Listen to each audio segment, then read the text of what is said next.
here in Portland. I like to do unique stuff, and I'm here with Bergman. We kind of grew up together pulling tractors. His dad and my dad pulled tractors together. We even traveled a couple summers together. And he's giving me highlights on some of these awesome Molines that family has. This is a 1917 Minneapolis, or no, it's the Moline Plow Company. So this is prior to Minneapolis Moline. That is correct. And then this is the Minneapolis.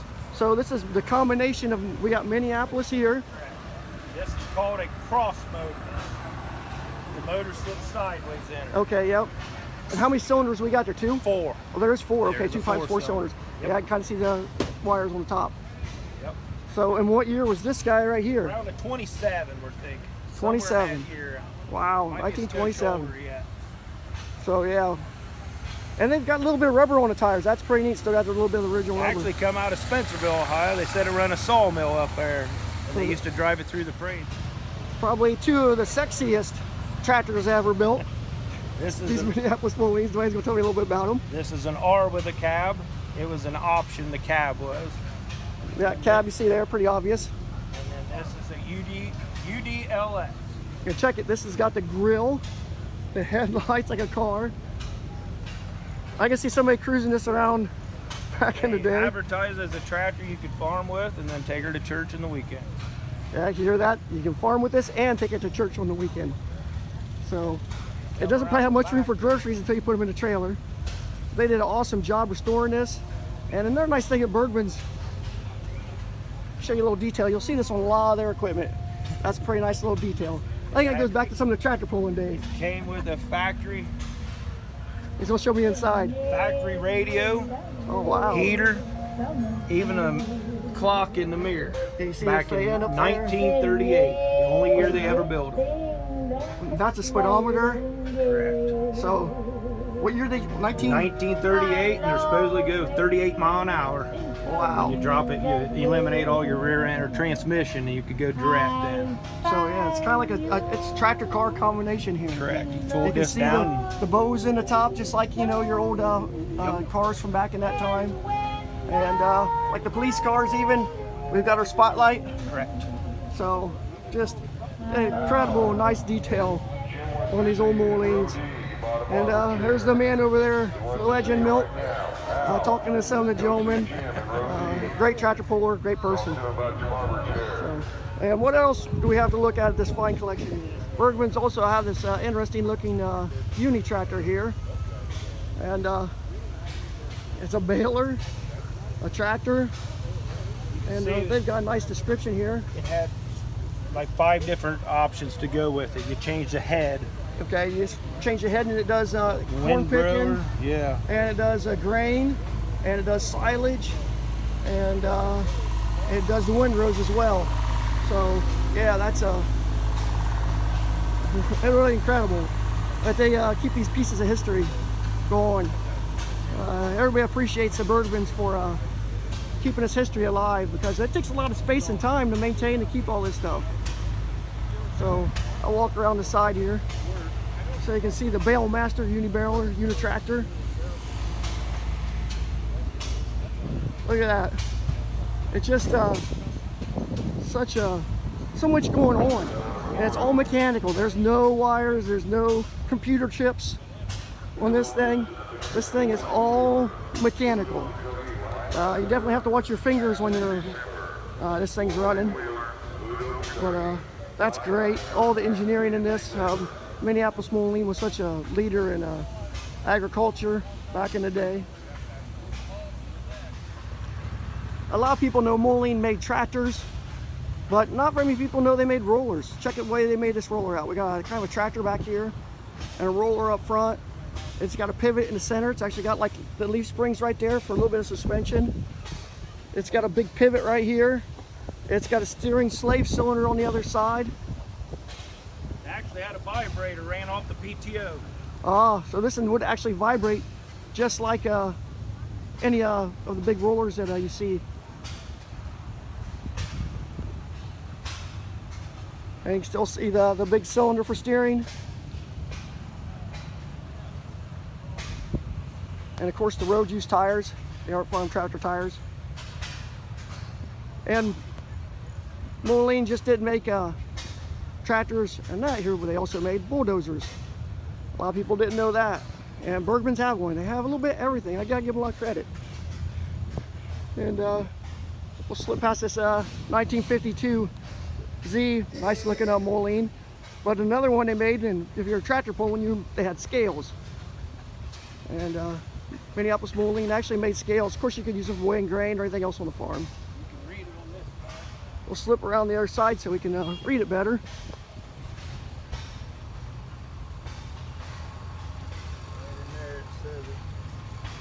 Moline Plow Company. Yep, right there it is. Moline Plow Company. And it is hooked up and it's working.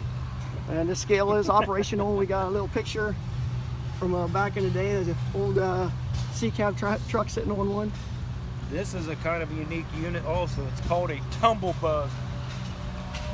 Look at that. Plow go one direction, it tumbles in, rolls over, and you go So right back down your road. So a lot of times with plowing, it wasn't quite the same as it is nowadays. You have to flip a lot of levers and stuff. This one, it just flips, tumbles. Yeah. And they keep right on plowing. That's another Minneapolis Quite an Moline. operation. But they called it the Tumble Bug. And that's kind of what it does. From this angle, you can't see the back tires. If you walk around behind it, they got a little bit of toe end on them. That was how they were supposed to be. And I assume that helps to keep in the rows. Correct. For when you're going down the next row. A lot of nice stuff here. I mean, just like John Deere and IACH, Minneapolis Moline also made their own plows. And their own manure spreaders.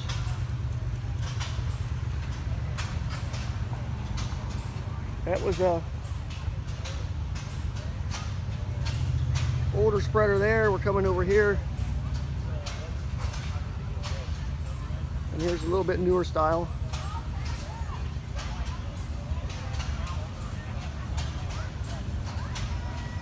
Nice tractors, nice equipment for a Moline display by the Bergman family.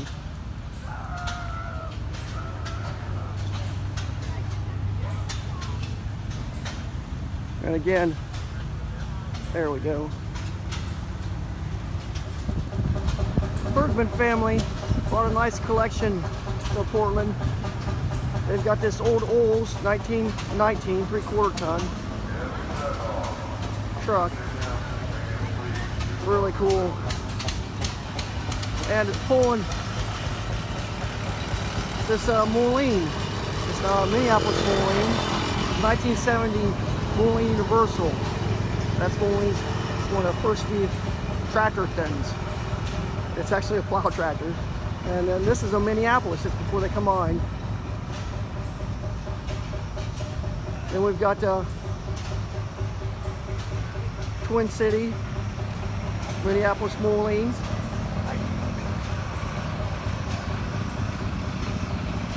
Got 4 cylinders. 1935 Minneapolis Moline. You can see the MM.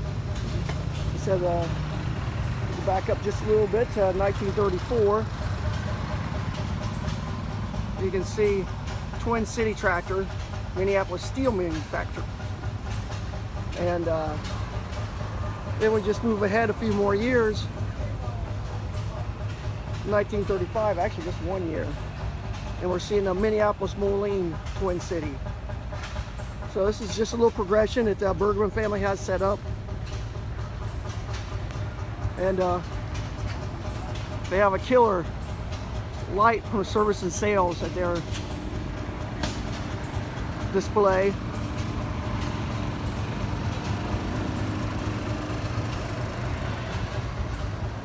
Another Twin City Minneapolis Moline. Now we're starting to see the Minneapolis Moline colors. We're rolling into the 30s. 38. We got the Z. And Minneapolis Moline just a little over and above a lot of the other companies. Look at that detail. The Z's a nice tractor there. Minneapolis Moline is the featured tractors for Portland this year. That's a 48. Here's another Z.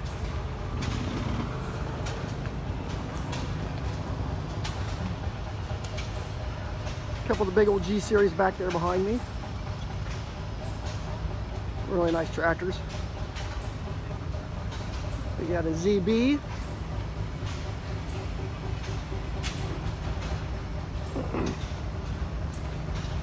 There's a 53 ZB behind me. A 49 Z. This one's a little bit fancier. This UTS, 1940. Considering this is during the war years, and they still took the time for this extra detail. Look at that. John Deere's unstyled plane. Moline, wow, they were top notch at that time. John Deere wasn't a player compared to Moline. It was back with Oliver, Moline, the rivals. John Deere was just a kind of second fiddle.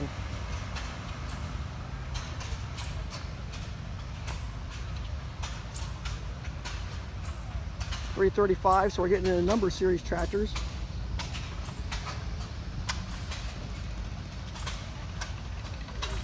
The old one over there was a G. And we'll slip around over here, the 445 Moline, the Bergman family. And another 445.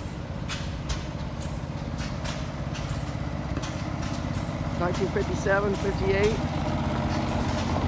You see they have kind of a hot rod look, kind of like the cars did at that time. And look at that. See that detail there? That Moline just, they didn't make them for engineering. They also had a little bit of artistic design in their tractors. 59. In the 60s, they started getting a little bit more of that muscle tractor look.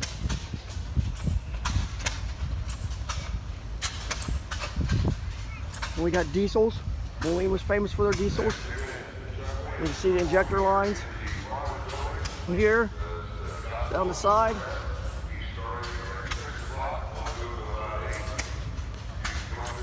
Well, this is a really clean one here. Look at that. That is one clean. Look at the length of that hood. Wow.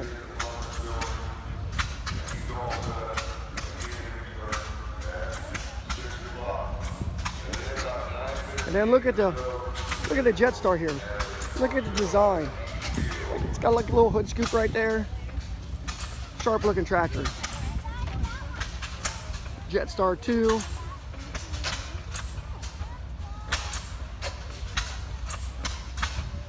And then check out this beast. Front wheel assist. Big diesel. G706 for rolling into the G series is here. We got one of the smaller Jetstars. Getting the mid 60s now.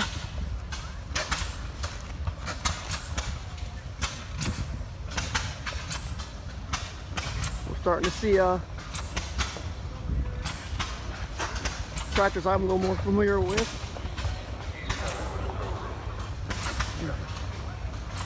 You get the U302, M602. That's a 63.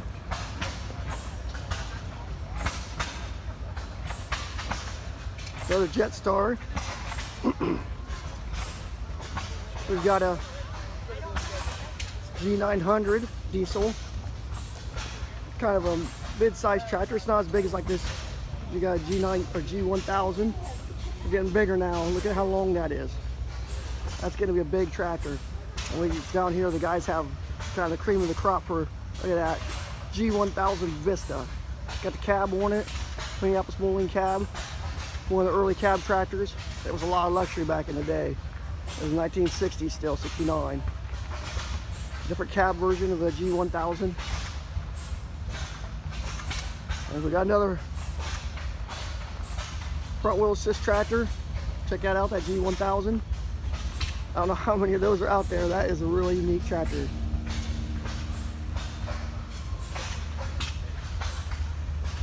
G950.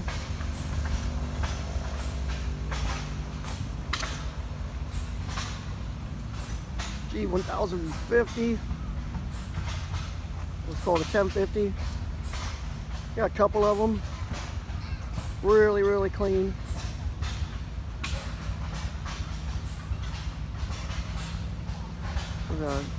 G1350. This is one of the pulling tractors I featured for Bowling Green. What's what it looks like in its natural state. Got the cab warner, get her done,